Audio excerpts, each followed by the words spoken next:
ஆண்டவராகிய இயேசு கிறிஸ்துவின் இனிய நாமத்தில் திருச்சபையின் மக்களாக இந்த யூடியூப் மூலமாக செய்தியை, தேவனுடைய வார்த்தையை கேட்கும்படி இந்த இடத்துல நீங்கள் ஆயத்தமாக இருக்கிற அன்பு பிள்ளைகளை இயேசு கிறிஸ்துவின் இனிய நாமத்தில் உங்களை வாழ்த்துகிறேன். இந்த நாளிலும் நாம் பலவிதமான உபத்திரவங்களை நாம் சந்தித்து வருகிறோம். ஒவ்வொரு மனுஷனுடைய வாழ்க்கையிலும் ஒரு ஆபத்தான ஒரு நிலையை நாம் ஒவ்வொரு நாளும் எதிர்நோக்கி கொண்டிருக்கிறோம்.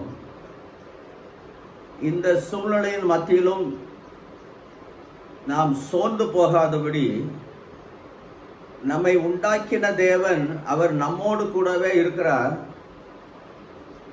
நம்முடைய வாழ்க்கையில் எந்தெந்த சூழ்நிலையில நாம் கடந்து வந்தாலும் அவர் நம்மோடு இருக்கிறார். சங்கீதம் 23 சொல்லுகிறது, நான் மரண இருளின் பள்ளத்தாக்கிலே நடந்தாலும் பொல்லாப்புக்கு நான் பயப்பட மாட்டேன், ஏனென்றால் என்னை உண்டாக்கின தேவன் அவர் என்னோடு கூடவே இருக்கிறார் என்று அந்த வார்த்தை சொல்லுகிறது.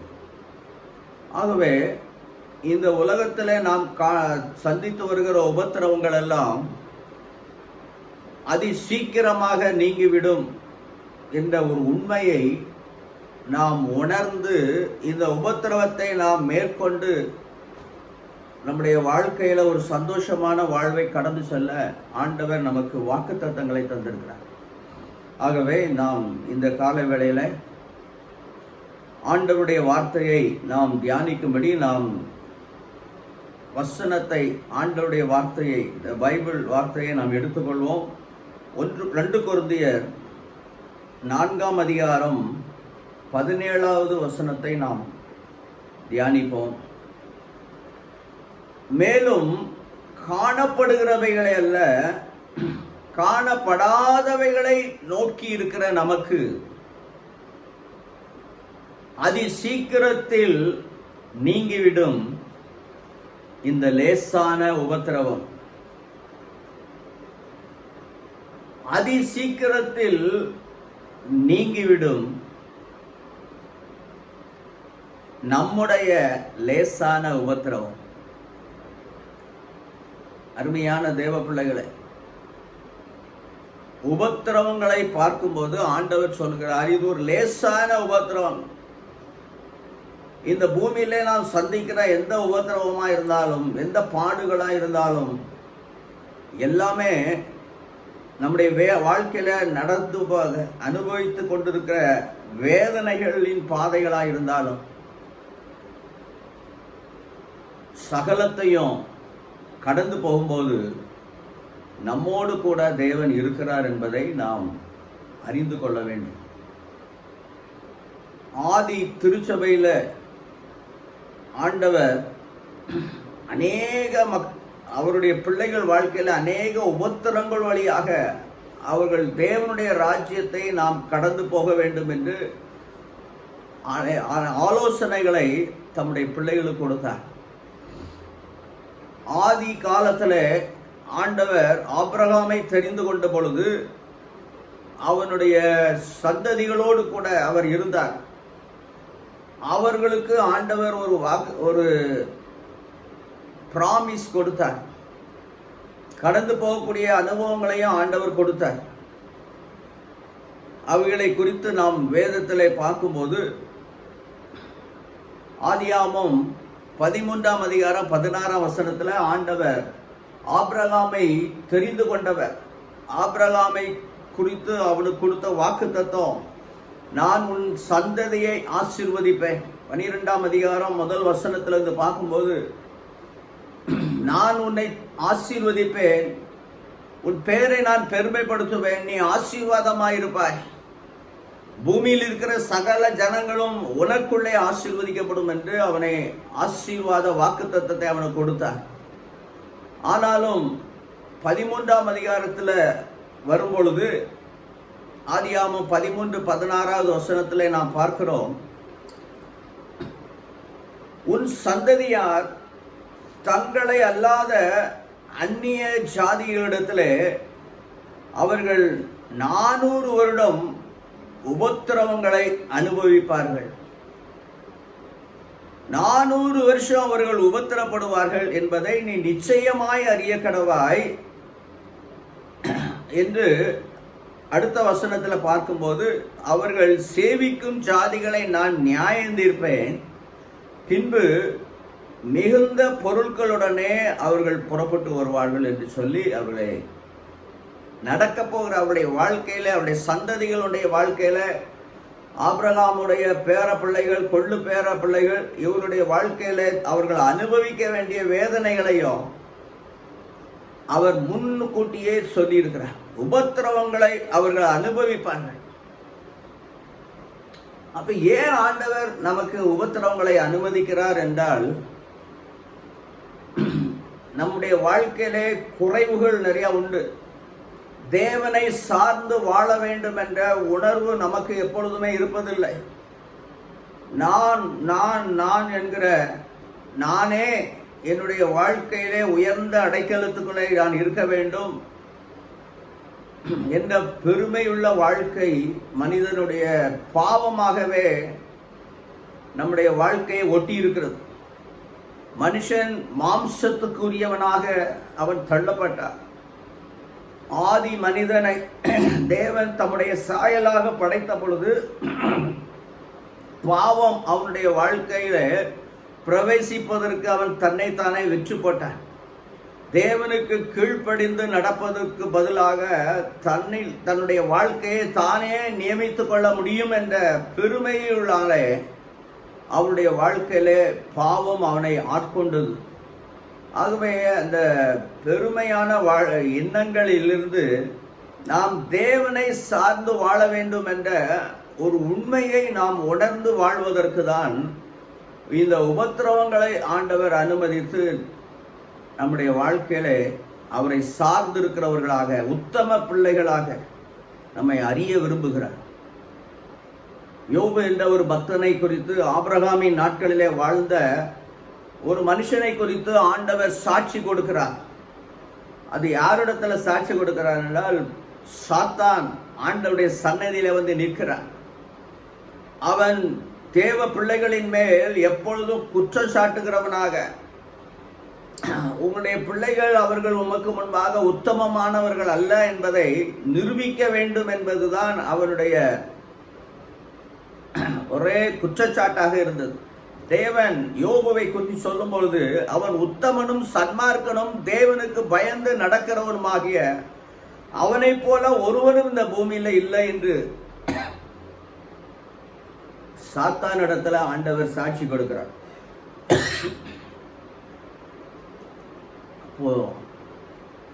சோதிப்பதற்கு உத்தரவு கேட்டுக்கொண்டான். நீர் அவனை வேலி அடைத்து பாதுகாக்கும் பொழுது நான் எப்படி அவனை சோதிக்க முடியும்? அப்பொழுது ஆண்டவர் அவனுடைய எல்லாவற்றையும் உன் கையில கொடுக்கிற, நீ சோதித்து பார் என்று சொல்லும் பொழுதுதான் அவனுடைய வாழ்க்கையிலே உபத்திரவங்கள் அணி அணியாக தேவன் அனுமதித்தார். சர்வ வல்லவருடைய அம்பு என்னை குத்தி கொண்டு இருக்கிறது. தன்னுடைய பிள்ளைகளை இழந்து போனான், உடைமைகளை இழந்து போனான். ஒரே ஒரு சொத்து தான் அவனுக்கு, அவனுடைய மனைவியை மாத்திரம்தான் ஆண்டவர் உயிரோடு வைத்தார். அப்போ இந்த நாட்களிலே அந்த யோபுனுடைய வாழ்க்கையில பார்க்கும்போது அவனுடைய சாட்சியை பார்க்கிறோம். யோபு சொல்லுகிறான், யோபு 13:15 வசனத்துல, நான் கொன்று போட்டாலும் அவர் மேல் நான் நம்பிக்கையா இருப்பேன். அருங்க, எவ்வளவு பெரிய விசுவாசம்! அந்த பூமியில இருக்கிற வாழ்க்கையை காட்டிலும் தேவன் என்னோடு இருக்கிறார், அவர் அனுமதிக்கிற எந்த காரியத்தையும் நான்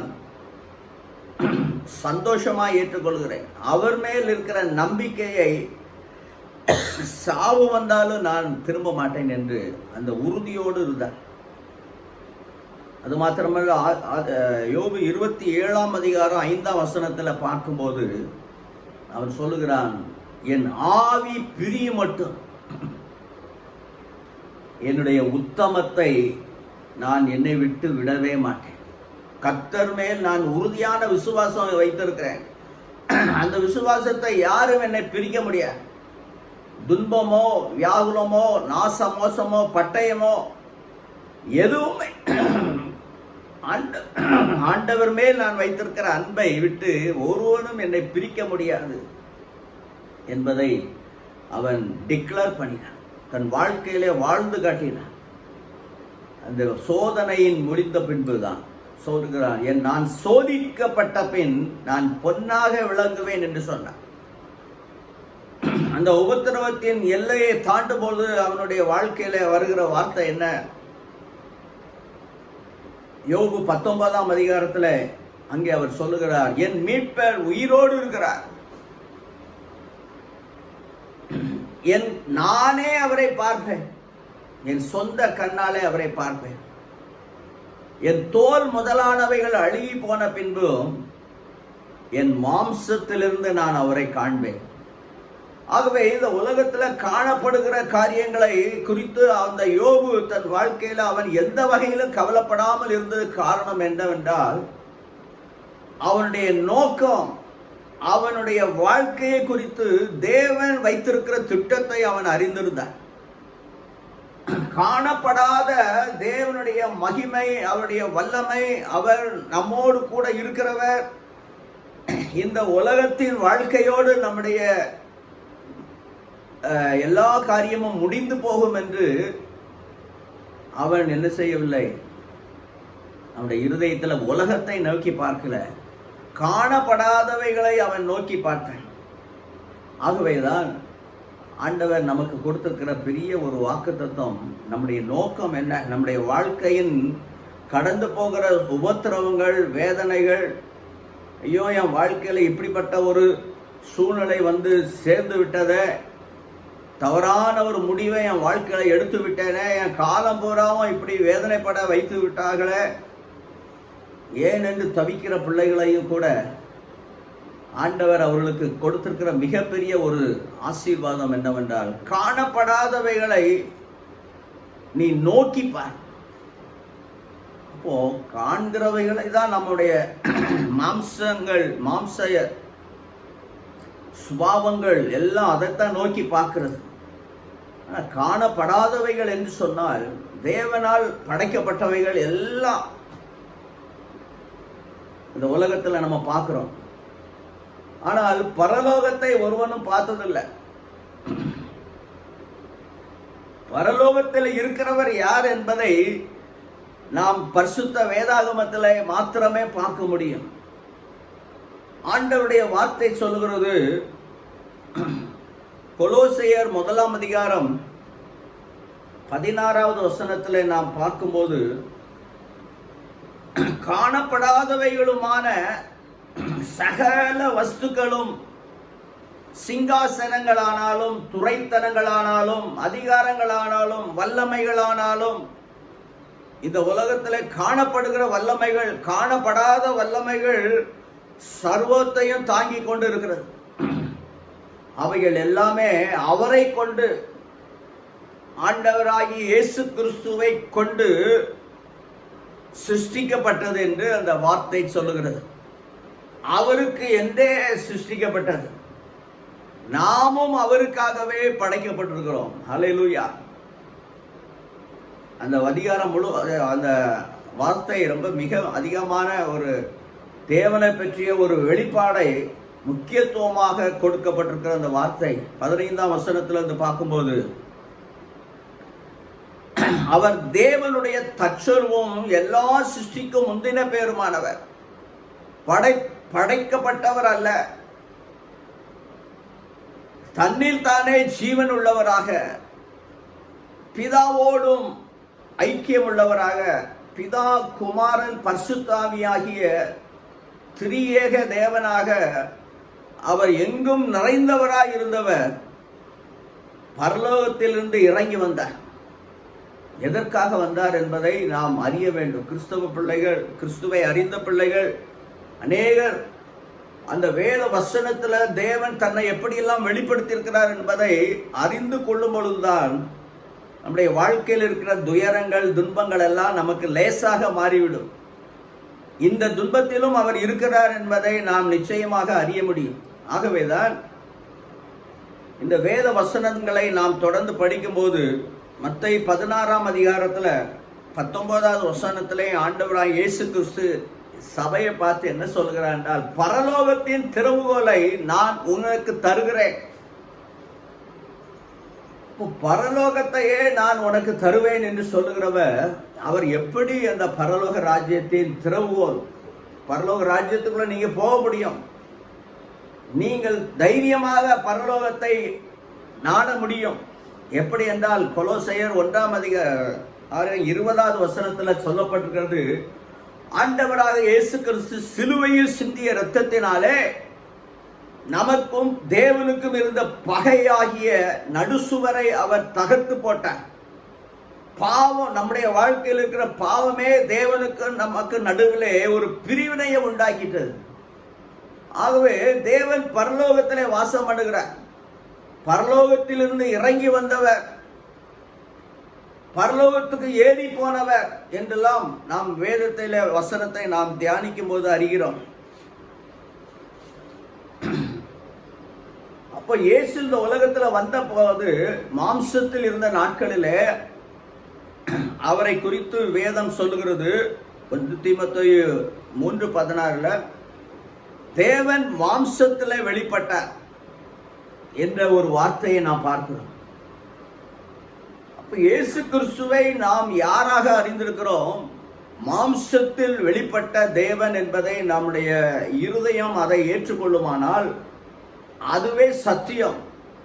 நாம் தேவனுடைய வார்த்தையை தியானிக்கும் போது அது சத்தியம் என்பதை நாம் நம்முடைய இருதயத்திலே உணரும் பொழுதுதான் அது நம்முடைய வாழ்க்கையிலே பலனை கொடுக்கிறதா இருக்கும்.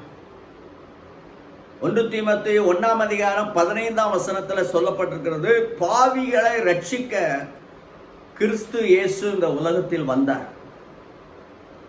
ஏன் அவர் இந்த உலகத்தில் ரட்சிப்பதற்கு தன்னுடைய ஆவியான தேவன் மாம்சத்தை தெரிந்து கொண்டார் என்றால், பிள்ளைகள் மாம்சத்தோடும் இரத்தத்தோடும் இருக்கிறபடியால் அவரும் நம்மை போல மாறினார்.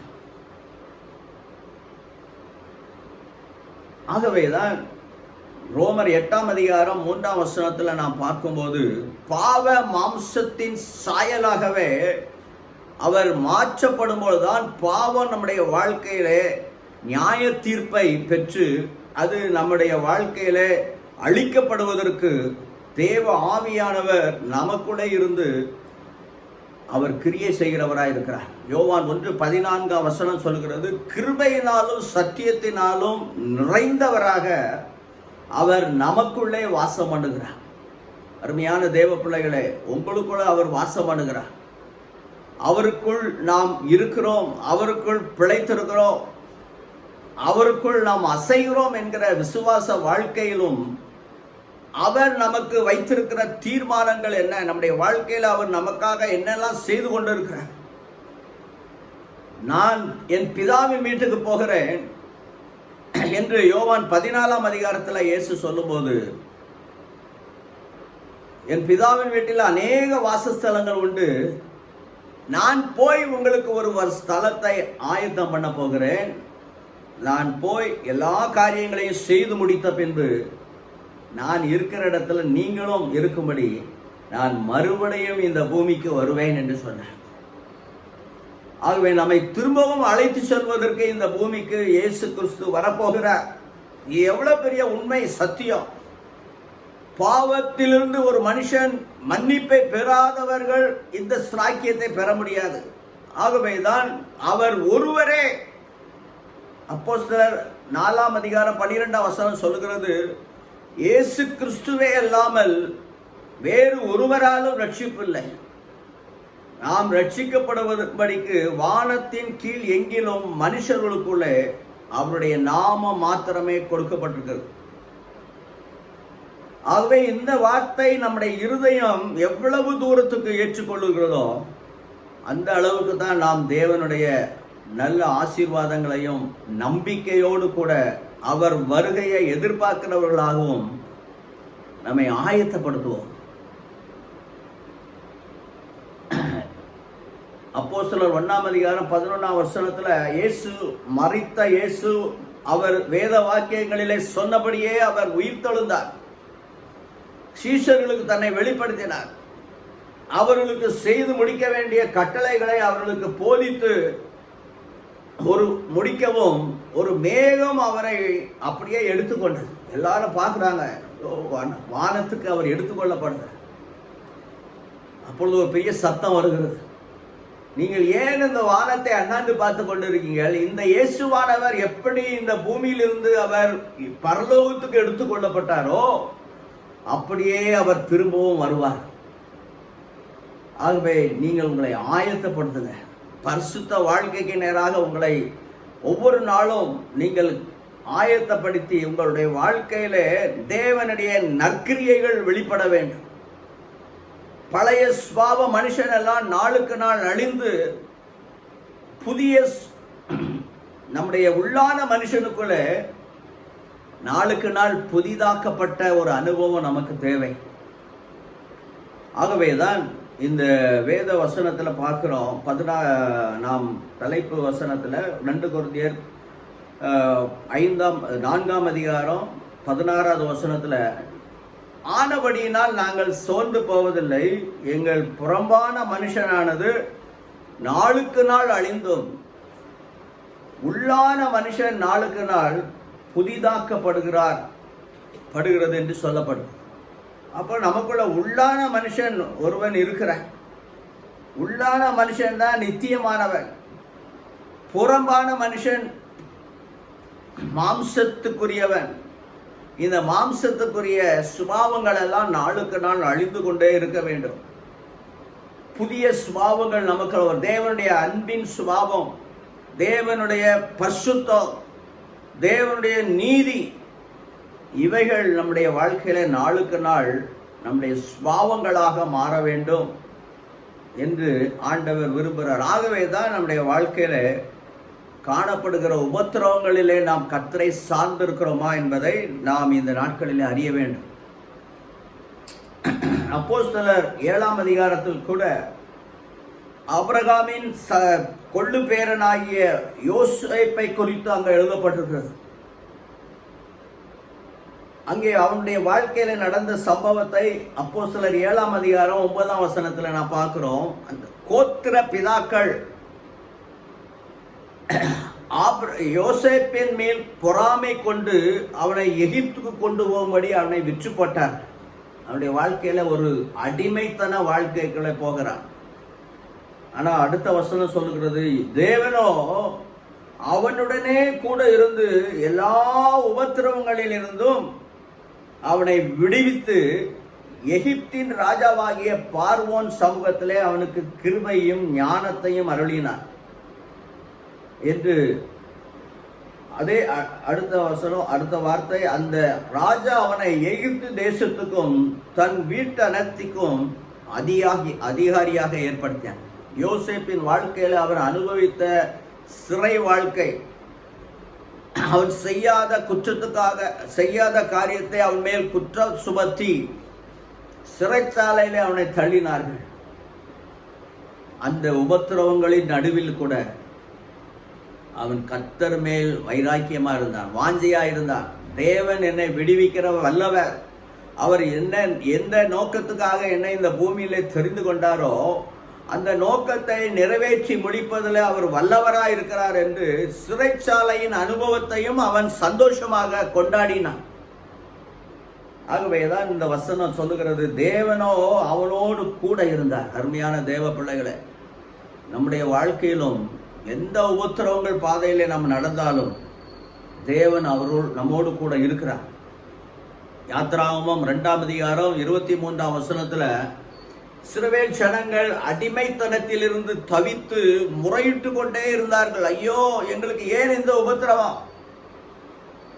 ஆபிரகாமின் சந்ததியினர் ஆசீர்வதிக்கப்பட்டவர்கள் என்று எழுதப்பட்டிருக்கிறதே, சொல்லப்பட்டிருக்கிறதே. ஆனால் எங்க வாழ்க்கையில ஏன் ஆண்டவரே எங்களுடைய உபத்திரவங்களை கவனிக்க மாட்டீரா என்று அவர்கள் பெருமூச்சு விடுகிறாங்க. தேவன் அவர்களுடைய பெருமூச்சின் சத்தத்தை கேட்டு ஆண்டவர் ஆபிரகாம், ஈசாக்கு, யாக்கோபோடு செய்த உடன்படிக்கையை அவர் நினைவு கூர்ந்து அவர்களை கண்ணோக்கினார் என்று இந்த கொள்ளை நோய்களால் இந்த உலகமே ஸ்தம்பித்து போனாலும் தேவன் நம்மை கண்ணோக்கமாய் இருக்கிறார் என்பதை அருமையான தேவ பிள்ளைகளே, அது மாத்திரமல்ல, நம்மை நினைத்திருக்கிறார். நம்ம எப்படியெல்லாம் நடத்த வேண்டும் எல்லாவற்றையும் அவர் கவனித்துக் கொண்டிருக்கிறார். ஏனென்றால் ஆபிரகாமுக்கு ஏற்கனவே சொல்லிட்டார், உன் சந்ததியினர் 400 வருஷம் எகிப்து தேசத்தில் போய் அடிமைப்படுவார்கள், அதற்கு பின்பு அவர்களை நான் வெளிநடத்தி கொண்டு வருவேன். கொடுமையான வேலையை வாங்கி அவர்கள் ஜீவனையும் கசப்பாக்கி ஒரு அடிமையின் வாழ்க்கை. அது மாத்திரமல்ல, அங்கே ராஜா பார்த்தான், இந்த ஜனங்கள் எல்லாம் பெருகிட்டு போறாங்க, நாளைக்கு நம்முடைய தேசத்தில் அவங்க மெஜாரிட்டி ஆகிட்டாங்கன்னா நம்முடைய வாழ்க்கையில் ஆபத்து வரும் என்று எல்லா ஆண் குழந்தைகளையும் கொன்று போட வேண்டும் என்று அவன் கட்டளையிட்டான். ஆனாலும் கர்த்தர் அவர்களை விடுவித்து அந்த ஜனங்களை பாலும் தேனும் ஓடுகிற கானான் தேசத்துக்கு கொண்டு வரும்படி மோசே தண்ணீரிலே போடப்பட்டவன். கொலை செய்யப்படுவதற்கு பதிலாக அந்த தாய் அந்த குழந்தையை தண்ணீரிலே போட்டார். அந்த குழந்தையை கர்த்தர் காப்பாற்றி பார்வோன் ராஜாவுடைய குமாரத்தி அந்த குழந்தையை எடுத்து கொள்ளும்படியாக அவர் அந்த கூடவே இருந்தார். தண்ணீரின் பாதையில் அந்த நதியின் ஓரத்தில் அவள் அந்த குழந்தையை பார்த்து அதை எடுத்து தன்னுடைய வீட்டிலே வளர்க்கக்கூடிய அளவுக்கு தேவன் என்ன செய்தார், அந்த குழந்தையை பத்திரமாய் காப்பாற்றி அந்த மோசே வளர்ந்து அவன் எல்லாவற்றிலும் ஒரு தலைவனாக இத்தனை ஜனங்களையும் 30 லட்சம் ஜனங்களையும் அவர்களை வழி நடத்தக்கூடிய ஒரு தலைவனாக ஏற்படுத்துவதற்கு அந்த குழந்தையை காப்பாற்றி என்ன செய்தார், அவர்களை வழி நடத்தினார். ஆனால் அவர்கள் 40 வருஷமாக உபத்திரவங்களை அனுபவித்தார்கள் வனாந்தரத்தில். ஏன்னா உபத்திரவங்களை அல்ல, தேவன் அவர்களை கேட்டதை கொடுத்தார். வானத்தின் அப்பத்தினால் அவர்களை போஷிக்கப்பட்டார்கள். ஆனாலும் அவர்களுக்கு இருக்கிற மாம்ச சிந்தைகள் ஆண்டவருக்கு விரோதமாக முறுமுறுக்க பண்ணிட்டு. ஆனால் தேவனை எந்த உபத்திரவ பாதையில நடந்தாலும், வனாந்தரமான பாதையில நடந்து போனாலும், யோசுவாவும் காலேபும் மாத்திரம் அவரை உத்தமமாய் பின்பற்றினார்கள். என்னாகவும் 32ஆம் அதிகாரம் 11-12 வசனத்தை நாம் பார்க்கிறோம். உத்தமமாய் என்னை பின்பற்றின காலேபு மாத்திரம் அந்த ஜெனரேஷன்ல ஆண்டவரை உத்தமமாக பின்பற்றினார். அதற்கு கீழே 19 வயசுக்கு கீழே உள்ளவர்கள், 19 வயசுக்கு மேலே உள்ளவங்கெல்லாம் பாவம், 20 வயசுக்கு மேலே போனவங்களும் ஆண்டவருக்கு விரோதமாக தான் அந்த இடத்துல இருந்தார். அவரை தேவனாக ஏற்றுக்கொள்ளவில்லை, மதிக்கவில்லை. ஆகவேதான் ஆண்டவர் சொன்னார், இது உத்தமமாக என்னை பின்பற்றின ஜனங்கள் மாத்திரமே அந்த பாலும் தேனும் ஓடுகிற கானான் தேசத்தில் பிரவேசிப்பார்கள் என்று சொன்னார். ஆகவே தேவன் நம்மை கொண்டு போகக்கூடிய எந்த உபத்திரவமான பாதையிலும் சரி, அவர் நம்மோடு கூட இருக்கிறார். 2 கொரிந்தியர் 1ஆம் அதிகாரம் 8ஆம் வசனத்தில் நாம் பார்க்கும்போது 2 கொரிந்தியர் 1ஆம் அதிகாரம் 8ஆம் வசனத்தில் பார்க்கும்போது அநேக உபத்திரவங்கள், சகோதரரே, ஆசியாவில் எங்களுக்கு நேரிட்ட உபத்திரவங்களை நீங்கள் அறியாதிருக்க எங்களுக்கு மனதில்லை. நீங்கள் அறியாமல் இருக்கக்கூடாது. எப்படி என்றால், பிழைப்போம் என்கிற நம்பிக்கை அற்றுப்போகத்தக்கதாக இங்க பலத்துக்கு மிஞ்சின அதிகமான பாரமான வருத்தம் எங்களுக்கு உண்டாயிடுச்சு. தப்பி பிழைப்போங்கிற நம்பிக்கையே இல்லை. ஆனாலும் அடுத்த வசனத்தை பார்க்கிறோம், நாங்கள் எங்கள் மேல் நம்பிக்கையாயிராமல் மரித்தோரை எழுப்புகிற தேவன் மேல் நாங்கள் நம்பிக்கையாய் இருக்கத்தக்க மரணம் வரும் என்று நாங்கள் எங்களுக்குள்ளே நிச்சயித்திருந்தோம். அப்படிப்பட்ட மரணத்திலிருந்து அவர் எங்களை தப்புவித்தார். அல்லேலூயா! எவ்வளோ பெரிய ஒரு சந்தோஷம் பாருங்க. எவ்வளோ பாடுகளை கடந்து வந்தாங்க. மரணம் வரும் என்று நிச்சயித்திருந்தோம். ஆனாலும் அப்படிப்பட்ட மரணத்தில் எங்களை தப்புவித்தார். 10ஆம் வசனம் ரொம்ப ஒரு அருமையான ஒரு விசுவாச வாழ்க்கை. இப்பொழுதும் தப்புவிக்கிறார். ஒவ்வொரு நாளும் எங்களை தப்பிவித்து கொண்டே தான் இருக்கிறார். நாங்கள் அகப்படுகிற உபத்திரவங்களிலிருந்து இன்னும் எங்களை தப்பிவிப்பார் என்று நாங்கள் நம்பி இருக்கிறோம். இந்த நம்பிக்கை ஒரு நாளும் வீண் போக, நிச்சயமாக ஒரு முடிவு உண்டு. ஆமீன். ஆகவேதான் காணப்படாதவைகளை நாம் நோக்கி இருக்கும்போது தேவன் நமக்கு ஆயத்தம் பண்ணியிருக்கிற மகா பெரிய ஒரு நகரம் பரலோகத்தில் இருக்குது. ஆகவேதான் 2 கொரிந்தியர் 5ஆம் அதிகாரம் 1 வசனத்தில் சொல்லுகிறார், பூமிக்குரிய கூடாரமாகிய நம்முடைய வீடு அழிந்து போனாலும் தேவனால் கட்டப்பட்ட கைவேலை இல்லாத நித்திய வீடு நமக்கு பரலோகத்தில் இருக்கிறது. ஆமேன். எத்தனை பேருக்கு அந்த விசுவாசம் இருக்கு? ஆகவேதான் சொல்லுகிறார், காணப்படாதவைகளை நோக்கி இருக்கிற நமக்கு இந்த உலகத்தில் இருக்கிற எந்த உபத்திரவமா இருந்தாலும், நாம் சந்திக்கிற எந்த கடன் பிரச்சனைகளோ, ஐயோ இதுல இருந்து தப்பிக்க முடியல, என் குடும்ப வாழ்க்கையில இப்படிப்பட்ட ஒரு நரகத்தை நான் கடந்து போகிறது போல இருக்குதே, எவ்வளவு வேதனைகளை ஒவ்வொருவருடைய வாழ்க்கையில் சந்திக்கிறோம். ஆனால் ஒவ்வொரு வார்த்தையிலும் வாழ்க்கையின் பயணத்திலும் தேவன் நமக்கு கொடுத்திருக்கிற வாக்கு தத்தத்தை நாம் அண்டிக் கொள்ளும் போது அவர் நம்மை உபத்திரவங்களிலிருந்து நம்மை தப்புவித்தார். எத்தனையோ காரியங்களை தப்புவித்து கொண்டு வந்திருக்கிறார். அதை நினைவு கூற வேண்டும். அது மாத்திரமல்ல, நம்மை இன்னும் அவர் என்ன செய்வார்? இந்த உபத்திரவங்கள் நிறைந்த இந்த பாதையிலிருந்து நம்மை தப்புவிப்பார் என்று நாம் கர்த்தரையே சார்ந்திருக்கத்தக்கதாக நம்முடைய வாழ்க்கையை எப்பொழுதும் கர்த்தருக்கு ஒப்பு கொடுப்போம். நல்ல வேதத்தை தியானிப்போம். வேத வசனத்தை தியானிப்பதற்கு நம்ம அதிகமாக நேரத்தை கொடுப்போம். ஆண்டவரோடு கூட ஐக்கியப்படுவதற்கு பரலோகத்தை நமக்கு திறந்து கொடுத்துட்டார். பரலோகத்தோடும் பூலோகத்தோடும் இயேசு கிறிஸ்து சிலுவையிலே சிந்திய இரத்தத்தினாலே நம்முடைய பகை சமாதானமாய் மாறிவிட்டது. பகையை சிலுவையிலே கொண்டார். சிலுவையில என்ன நடந்தது? அவர் தேவன் தன்னைத்தானே ஜீவ பலியாக ஒப்பு கொடுத்து அவர் நம்ம எல்லாரையும் பரலோகத்தோடு இணைத்து விட்டார். ஆகவே எல்லாரும் ஜெபிக்கிறவங்களா மாறணும்.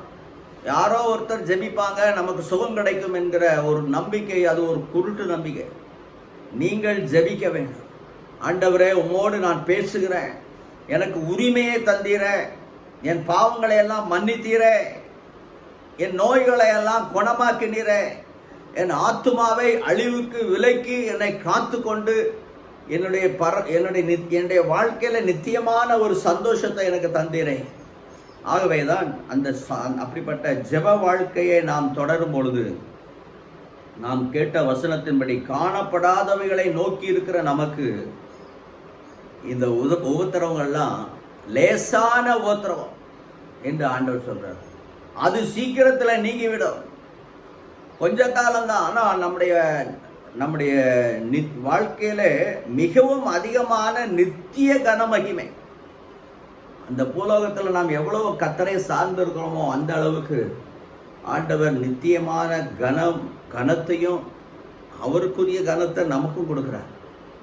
ஆகவே காணப்படாதவைகளை நாம் இந்த நாட்களிலே நோக்கி இருந்து அவருடைய பாதத்தில் இருக்கும்போது ஆண்டவர் நம்முடைய வாழ்க்கையில கடந்து போகிற எந்த காரியத்தை எடுத்தாலும் அவர் தப்புவிப்பார். என்னை கொன்று போட்டாலும் அவர் மேல் நம்பிக்கையாக இருப்பேன் என்று சொன்ன ஆண்டவர் யோபுவை ஆண்டவர் கைவிடவே இல்லை.